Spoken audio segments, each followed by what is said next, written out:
Donc vous me demandez comment à l'Observatoire océanologique de Banyuls on lutte de façon directe et ou indirecte contre la pandémie actuelle de Covid-19. Alors d'abord, dès le début de la période de confinement, nous avons donné nos stocks de masques à des médecins de proximité et également nos stocks de gants, de gel hydroalcoolique aux acteurs de santé du territoire. On a fait ça à travers l'ARS Occitanie. Euh, alors, vous le sous-entendez dans votre question, effectivement, nos thématiques de recherche ne sont pas en virologie humaine, ni réellement en épidémiologie, pas en santé humaine en général. Il y a des chercheurs à Banyuls qui travaillent sur des virus, mais ce sont des virus de micro-organismes, des virus qui sont très différents en plus. Également, il y a des gens qui travaillent en modélisation, c'est très utile ici, mais c'est pas le même type d'analyse qu'on fait, donc on travaille pas réellement dans les domaines qui sont concernés ici dans la lutte contre le Covid. Par contre, quelque chose qu'on sait faire, qu'on sait bien faire, c'est tout ce qui est biologie moléculaire et notamment nos compétences et notre équipement peuvent être utilisés pour tous les tests de dépistage.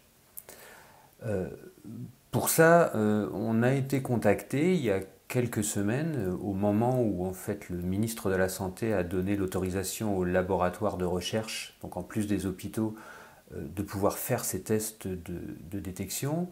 On a été contacté donc par un laboratoire de l'université de Perpignan, donc l'IHPE, le laboratoire Interaction Haute Pathogène Environnement, qui est un laboratoire qui est entre Perpignan et Montpellier, et qui eux aussi sont extrêmement bien équipés. Et ils nous ont demandé si on pouvait mutualiser nos forces pour pouvoir agir au niveau de ces tests de détection. Alors eux, ils ont monté un labo spécifique pour faire ça. On se tient prêt à collaborer avec eux. On a des volontaires au labo qui sont prêts à faire ça. Notre équipement est à disposition pour pouvoir réaliser ces tests de détection. Et là, on attend tous le feu vert. Alors de façon plus indirecte, vous dites aussi dans votre question que la crise actuelle de Covid est liée aux problèmes environnementaux. C'est assez large, hein, genre de question, on ne prend pas beaucoup de risques à répondre oui.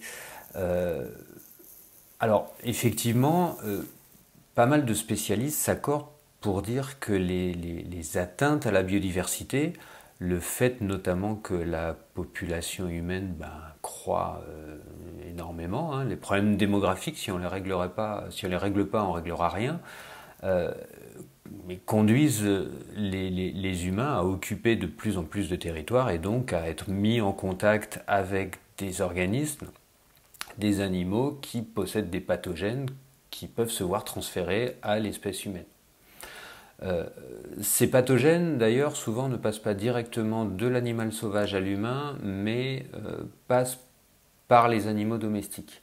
Et là, c'est aussi une des clés du problème parce que nos animaux domestiques sont dans de grandes populations, en grand nombre, et puis on a quelques espèces assez homogènes, les bovins, les volailles, le porc, qui sont un peu sur toute la planète. Et bien, quand un pathogène comme un virus, par exemple, va passer à un de ces animaux domestiques, eh bien, il peut se répandre rapidement sur toute la planète. Maintenant, il y a une autre espèce qui est extrêmement répandue sur la planète et qui a en plus des capacités de mobilité démultipliées, c'est nous, c'est Homo sapiens. Euh, il n'y a qu'à voir comment l'épidémie s'est répandue à partir de Wuhan. Ça a suivi les lignes aériennes notamment. C'est très frappant quand on regarde comment l'épidémie s'est répandue sur toute la planète très rapidement. Il y a eu des sauts entre des zones très urbanisées, donc de Chine à l'Europe, ensuite c'est passé aux États-Unis, et notamment les lignes aériennes, donc on a une responsabilité ici dans ces transferts.